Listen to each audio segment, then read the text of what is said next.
नमस्कार साथियों, मैं हूं दीपक राजपूत और आज की वीडियो में हम करेंगे 100 महत्वपूर्ण हिंदी साहित्य के इतिहास से संबंधित प्रश्न, जो कि देखिए आप अगर टीजीटी पीजीटी एग्जाम की तैयारी कर रहे हैं, केवीएस यूजीसी नेट या फिर किसी भी स्टेट से संबंधित आप टीजीटी पीजीटी हिंदी की तैयारी कर रहे हैं, तो आपके लिए यह क्लास एक वरदान के रूप में रहेगी। ठीक है जी। और इंपॉर्टेंट क्वेश्चन की सीरीज चल रही है, ये डेली 8 बजे क्लास रहती है।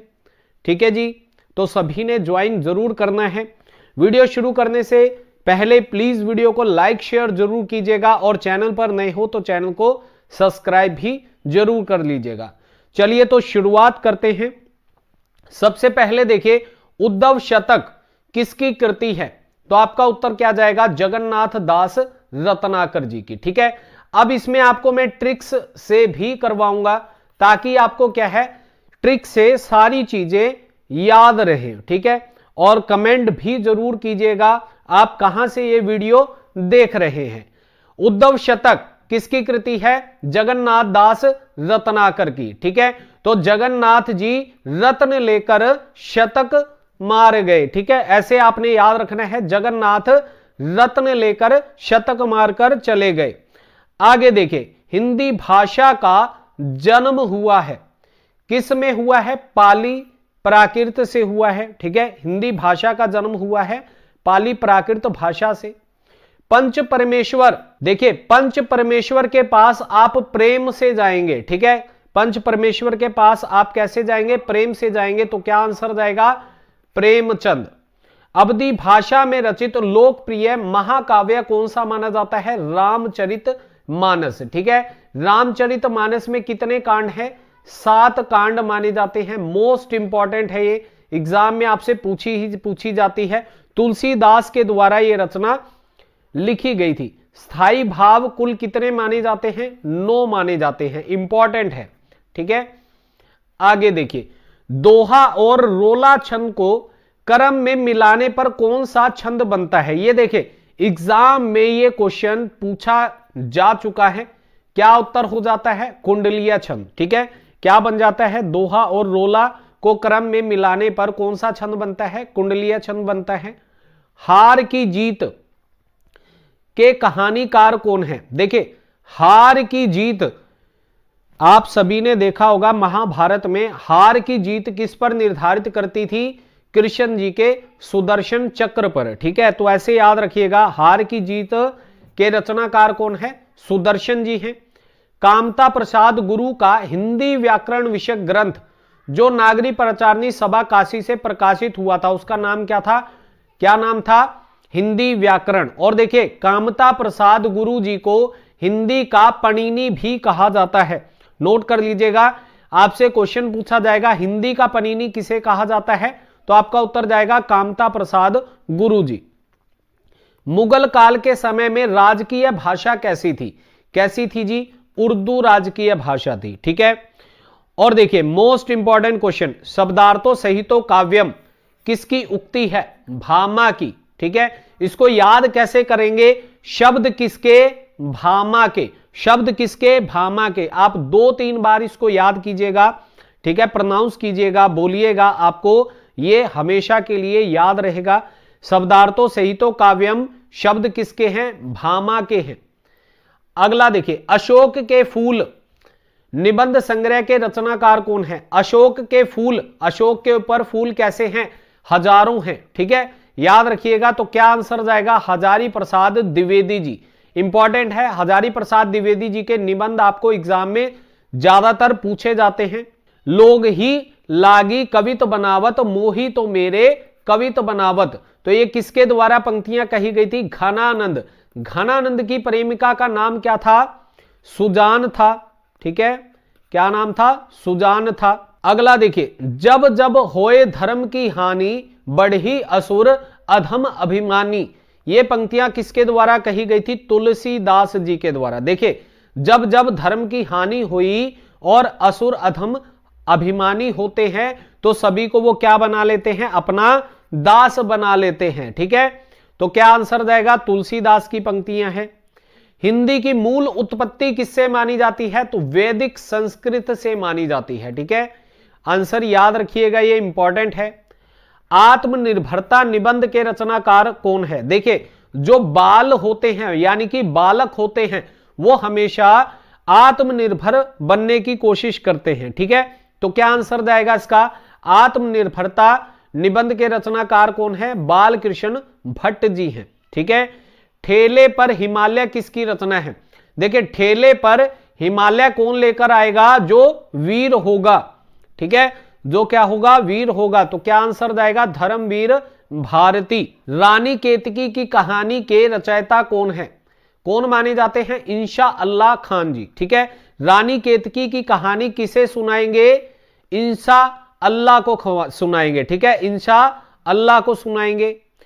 अगला देखिए, यह प्रेम को पंथ कराल महातरवारी की धार पे धावणों है नामक पंक्ति किस कवि द्वारा सृजित है? किसके द्वारा? देखिए, प्रेम यहां पर आ गया तो प्रेम में अच्छे अच्छे क्या हो गए? बोधा हो गए। क्या हो गए? बोधा हो गए। तो आपका उत्तर क्या जाएगा? बोधा जाएगा। हिंदी भाषा में कितने वचन होते हैं? इंपॉर्टेंट क्वेश्चन है, आपको कंफ्यूज करने के लिए क्वेश्चन पूछा जाता है। तो कितने होते हैं? 2 होते हैं। ठीक है, कितने माने जाते हैं? 2 माने जाते हैं। भारत मित्र पत्र जो कलकत्ता में सन 1934 में प्रकाशित हुआ के एक संपादक थे, कौन से थे? रुद्रदत्त शर्मा थे। ठीक है, भारत के जो मित्र बने वो रुद्रदत्त शर्मा कहलाए। ठीक है, आगे देखिए, ज्ञानपीठ पुरस्कार किस क्षेत्र में श्रेष्ठ कार्य के लिए दिया जाता है? तो सभी को पता है, साहित्य के क्षेत्र में दिया जाता है। आकाशदीप कहानी के रचनाकार कौन है? देखिए, आकाश में क्या है? शंकर जी हैं। आकाश में कौन है? शंकर जी हैं। तो क्या आंसर जाएगा? जयशंकर प्रसाद जी। ठीक है जी।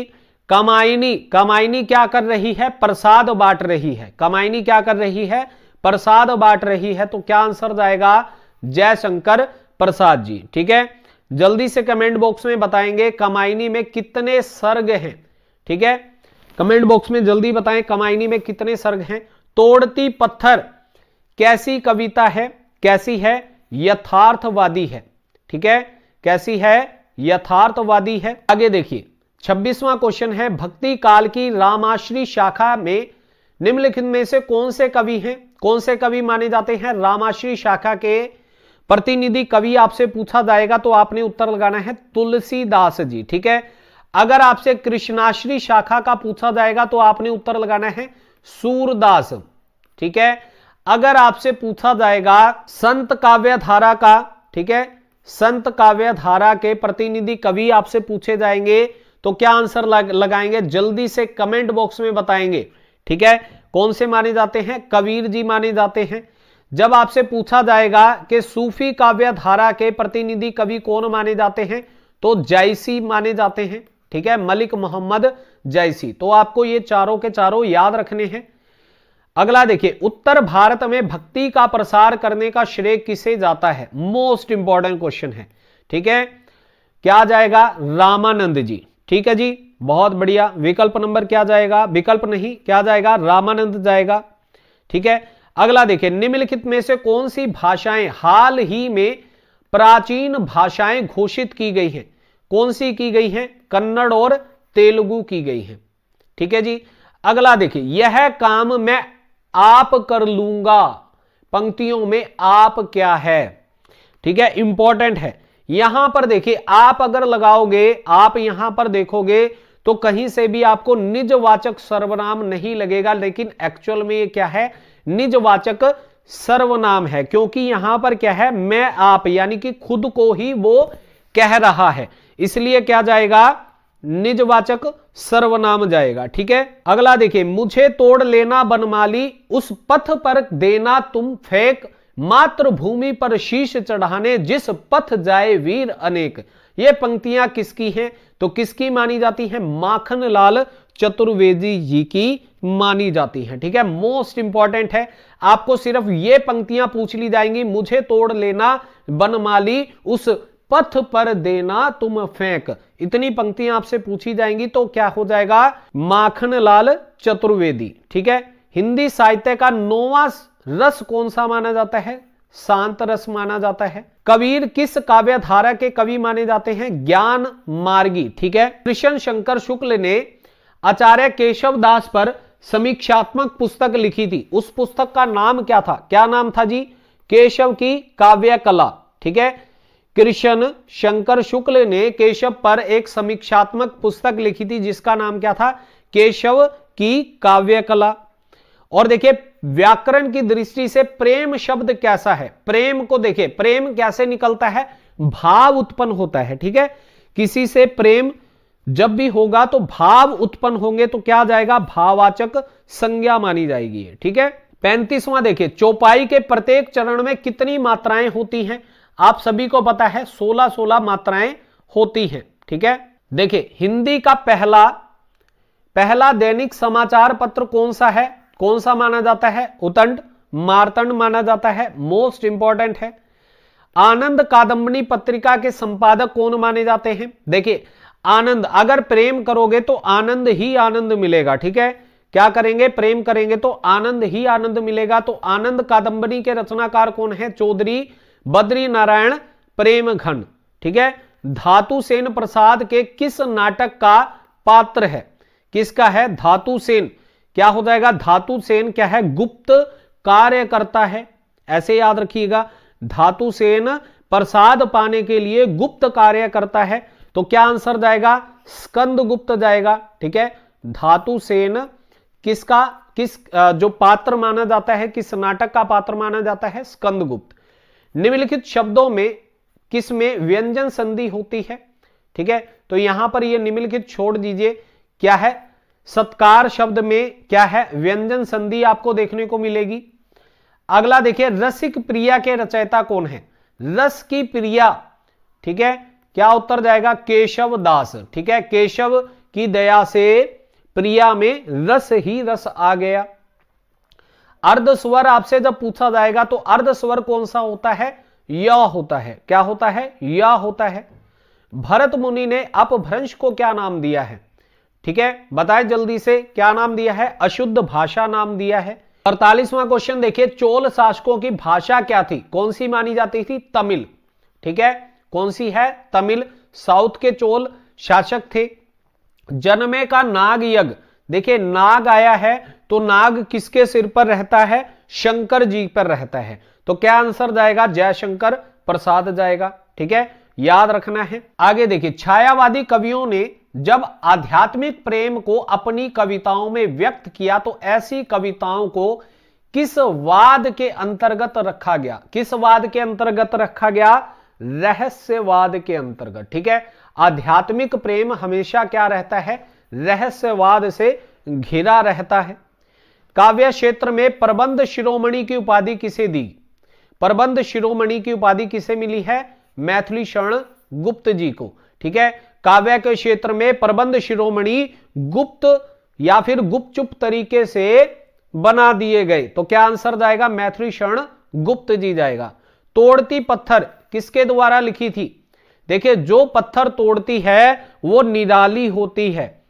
ठीक है। तो किसके द्वारा ये पंक्तियां, जो कविता लिखी गई थी, सूर्यकांत त्रिपाठी निराला। और सूर्यकांत त्रिपाठी निराला जी की राम की शक्ति पूजा नाम से भी एक रचना है जो कि इनकी सबसे लंबी रचना मानी जाती है। ठीक है। कविता मानी जाती है। कौन सी बोली पश्चिमी हिंदी की नहीं है, कौन सी नहीं होती है, बघेली बोली नहीं होती है। ठीक है। आगे देखिए, संयुक्त व्यंजन कौन सा होते हैं, कौन से होते हैं, शय होता है, त्रय होता है, ज्ञ होता है और श्रेय होता है। ठीक है। और देखिए, जायसी ग्रंथावली इंपॉर्टेंट है, जायसी ग्रंथावली के संपादक का नाम आपसे पूछा जाएगा तो शुक्ल जी लगाओगे। ठीक है। शुक्र है जायसी ग्रंथावली का संपादन हो गया, तो ऐसे आपने याद रखना है, शुक्र है कि जायसी ग्रंथावली का संपादन हो गया, तो आंसर क्या जाएगा, रामचंद्र शुक्ल जी। वीर रस का स्थायी भाव क्या होता है, उत्साह होता है। चंदन विष व्याप्त नहीं लिपटे रहत भुजंग, किसके द्वारा ये पंक्तियां रचित हैं, चंदन विष व्याप्त नहीं लिपटत रहत भुजंग, किसकी कृपा से? रहीम की कृपा से। ठीक है, तो क्या आंसर जाएगा? रहीम जी जाएगा। रामचरितमानस किस भाषा में लिखित है? तो आप सभी को बताया था किस भाषा में लिखित है, अवधी भाषा में है। ठीक है, किस में लिखित है? अवधी भाषा में। गीतांजलि के रचयिता कौन माने जाते हैं? रविंद्रनाथ टैगोर जी माने जाते हैं। ठीक है, कौन माने जाते हैं? रविंद्रनाथ टैगोर जी। दोस्तों आपको टेलीग्राम, हमारे टेलीग्राम चैनल पर आपको ये सभी इसकी जो वीडियो की पीडीएफ है आपको वो मिल जाएगी आने वाले समय में। तो प्लीज चैनल को सब्सक्राइब जरूर कीजिएगा और टेलीग्राम चैनल को भी आप फॉलो जरूर कीजिएगा। अगला देखिए, मुझे तोड़ लेना बनमाली उस पथ पर देना तुम फेंक, माखनलाल चतुर्वेदी की है ये पंक्तियां। शिव शंभू के चिट्ठे मोस्ट इंपॉर्टेंट है। ठीक है, शिव शंभू के चिट्ठे कैसे हैं? बाल हैं। ठीक है, कैसे हैं? बालों से लदे हुए हैं या फिर बालों से भरे हुए हैं। क्या आंसर जाएगा? बाल मुकुंद गुप्त जी जाएगा। दक्षिण भारत में हिंदी भाषा के क्षेत्र में किसने प्रचार प्रसार किया था? मोस्ट इंपॉर्टेंट है, सी राजा गोपालाचारी। ठीक है, कौन थे? सी राजा गोपालाचारी ने दक्षिण भारत में हिंदी भाषा के क्षेत्र में प्रचार प्रसार किया था। अगला देखिए, किस पुस्तक में भ्रमर गीत का प्रसंग मिलता है? तो सूरदास की सुरसागर में मिलता है। ठीक है, किसमें मिलता है? सुरसागर में मिलता है। मानवीकरण अलंकार आईएमपी है। ठीक है, का प्रयोग किस प्रकार की कविता में हुआ है? तो नई कविता में हुआ है। नोट कर लीजिएगा, आईएमपी क्वेश्चन है ये, आपसे पूछा जाएगा मानवीकरण अलंकार का प्रयोग किस कविता में हुआ है? नई कविता में। भारत भारती काव्य के रचयिता कौन है? 1912 ईस्वी में लिखित रचित यह रचना है। ठीक है, किसके द्वारा लिखी गई थी? मैथिली शरण गुप्त जी के द्वारा। इस रचना, देखिए प्रसिद्धि का आधार भी भारत भारती रचना मानी जाती है मैथिली शरण गुप्त जी की, और इसी रचना के कारण इन्हें क्या है? जेल जाना पड़ा था, और इसी कविता के कारण महात्मा गांधी जी ने इन्हें राष्ट्र कवि की उपाधि भी दी थी। ठीक है, इसको नोट कर लीजिएगा। आगे देखिए, बिपाशा पत्रिका का प्रकाशन किस प्रदेश में होता है? किसमें होता है? उत्तर प्रदेश में। ठीक है, 1985 ईस्वी में ये शुरुआत की गई थी। नील कमल में कौन सा समास आपको देखने को मिलेगा? कर्मधारय समास मिलेगा। ठीक है, शेष कादंबनी के रचयिता कौन है? अलका सारावगनी है। ठीक है, शेष कादंबनी की अलका सारावगी है। वर्ण के द्वितीय और चतुर्थ व्यंजन क्या कहलाते हैं? इंपॉर्टेंट है, क्या कहलाते हैं? महाप्राण। ठीक है, जैसे देखिए क ख, यहां पर देखिए द्वितीय जो ख आएगा ये क्या है? थोड़ा लंबा समय लेता है, इसलिए क्या है? ये महाप्राण की श्रेणी में आता है। अगला देखिए, दोहा छंद में श्रृंगारिक रचना प्रस्तुत करने वाले में हिंदी के सर्वाधिक ख्याति लब्ध कवि कौन से माने जाते हैं? बिहारी माने जाते हैं। ठीक है, आप सभी ने याद रखना है, दोहा छंद में श्रृंगारिक रचना करने वाले सर्वाधिक ख्यातिपूर्ण कवि कौन माने गए हैं? बिहारी जी माने गए हैं। 66वां क्वेश्चन देखिए, छंद का सर्वप्रथम उल्लेख कहां मिलता है? ऋग्वेद में मिलता है। किसमें मिलता है? ऋग्वेद में मिलता है। शोक का स्थायी भाव कौन सा है? शोक का आपसे पूछा जाएगा करुण। ठीक है, क्या है? करुण है। कुरुक्षेत्र को क्या कहा जाता है? क्या कहा जाता है? रण क्षेत्र। अच्छा, सभी बताएंगे कमेंट बॉक्स में, कुरुक्षेत्र नाम से एक रचना थी, किसके द्वारा लिखी गई थी? ठीक है, भारत में सर्वाधिक किस भाषा का प्रयोग किया जाता है? तो उत्तर जाएगा सीधा सीधा हिंदी भाषा का। ठीक है, अगला देखिए, मुख रूपी चांद पर राहु भी धोखा खा गया, पंक्तियों में कौन सा अलंकार है? ठीक है, बताएं जल्दी से। देखिए, मुख का जो रूप है वो सीधा चांद के अनुरूप बना दिया है, इसलिए इसका आंसर क्या जाएगा? रूपक अलंकार जाएगा। ठीक है, मुख रूपी यानी कि मुख ही क्या है? चांद है। श्रृंगार रस का स्थायी भाव कौन सा माना जाता है? रति माना जाता है। इंपॉर्टेंट है। ठीक है, बहुत बढ़िया। कुरुक्षेत्र नाम से रचना दिनकर जी की मानी जाती है। खंड काव्य है इनका। मुंडा भाषा आईएमपी क्वेश्चन है। मुंडा भाषा परिवार का क्षेत्र कौन सा माना जाता है? छोटा नागपुर। ठीक है, छोटा नागपुर में मुंडा बहुत मिलते हैं, ऐसे याद रखिएगा। ठीक है, भारतीय संविधान के किस अनुच्छेद में हिंदी को राजभाषा घोषित किया गया? किसमें किया गया? 343 में। ठीक है, अनुच्छेद 343। 74वां क्वेश्चन देखिए, एक भाषा दूसरी भाषा से क्या लेती है? क्या लेती है? शब्दावली लेती है। ठीक है, क्या लेती है? शब्दावली। हिंदी भाषा में आप देखिए उर्दू के, है ना, पुर्तगाली और बहुत सारे विदेशी शब्द शामिल किए गए हैं। कठिन काव्य के प्रेत किस कवि को कहा जाता है? मोस्ट इंपॉर्टेंट है, शुक्ल जी के द्वारा यह कहा गया था। कठिन काव्य का प्रेत किसे कहा गया है? केशव दास जी को। ठीक है, रामचंद्रिका नाम से इनकी एक महत्वपूर्ण रचना थी। जायसी की सर्वोत्कृष्ट ग्रंथ का नाम क्या है? पद्मावत है। क्या नाम है? पद्मावत।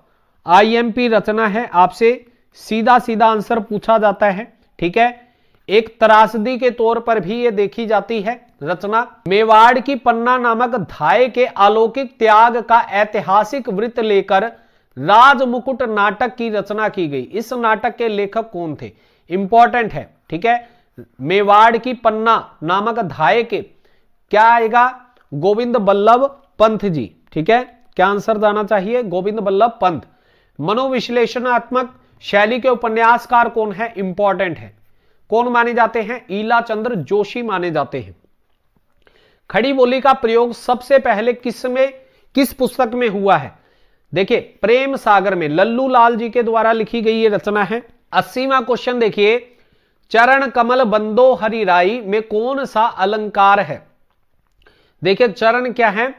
कमल की तरह है। ठीक है, चरण कमल एक समान हो गए तो क्या जाएगा? रूपक अलंकार जाएगा। ठीक है, चरण और कमल को एक समान मान लिया गया है। प्रथम सूफी प्रेम आख्यान काव्य के रचयिता कौन है? तो मुल्ला दाऊद माने जाते हैं।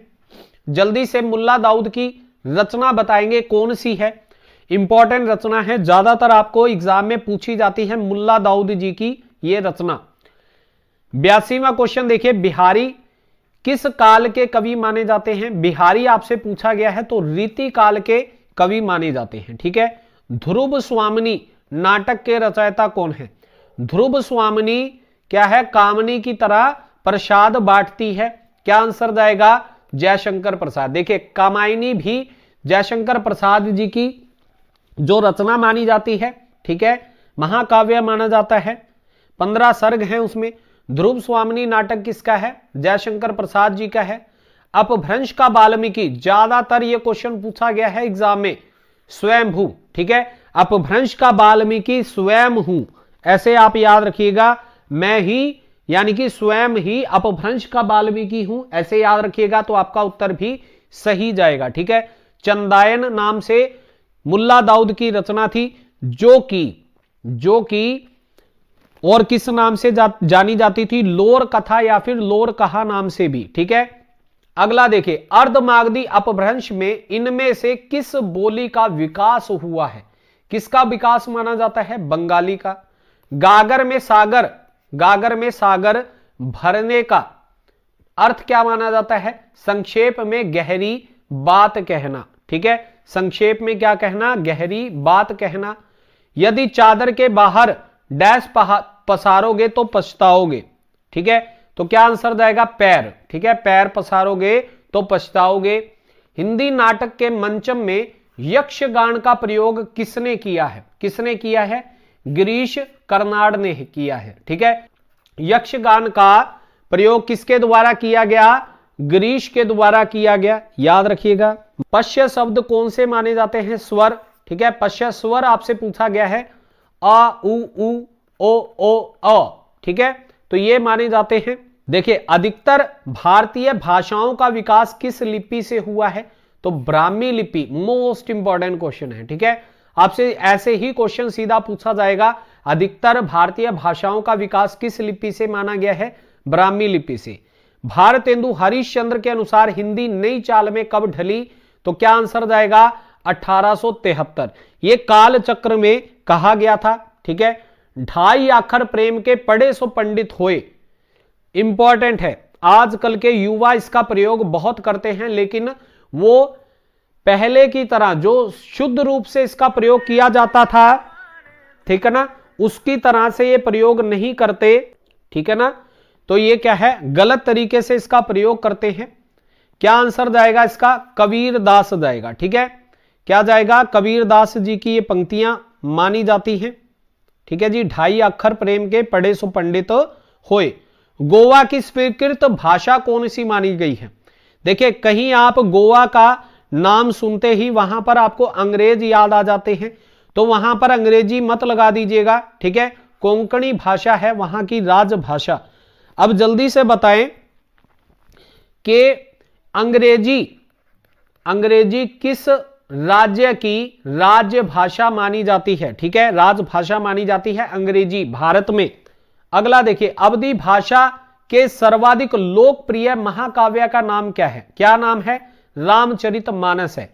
तुलसीदास जी के द्वारा लिखित ये रचना है। इसके बाद देखिए, कंचन तन धन वर्णन वर रह्यो रंग मिली रंग, जानी जाति सुभाष ही केसरी लाई अंग। ये पंक्तियां किसके द्वारा कही गई थी? तो ये बिहारी जी के द्वारा ये पंक्तियां कही गई थी। ठीक है, इसके बाद देखिए, हृदय की वह कौन सी स्थायी दशा है जो सदाचार को प्रेरित करती है? अब देखिए, सदाचार आपके अंदर कब उमड़ेगा? जब आप शील दशा में होंगे। ठीक है ना, किस दशा में होंगे? शील शांत दशा में होंगे, तभी आपका क्या है, सदाचार से प्रेरित होंगे। जहां बिना कार्य के, यानी कि बिना कारण के भी कार्य होना पाया जाए, वहां कौन सा अलंकार है? Most important, very very important question है ये। ठीक है, एग्जाम में अक्सर पूछा जाता है, तो क्या जाएगा? विभावना अलंकार है। ठीक है, कौन सा है? विभावना अलंकार माना जाता है ये। संज्ञा के कितने भेद आपको पूछे जाते हैं? कितने भेद हैं? 3 भेद माने जाते हैं।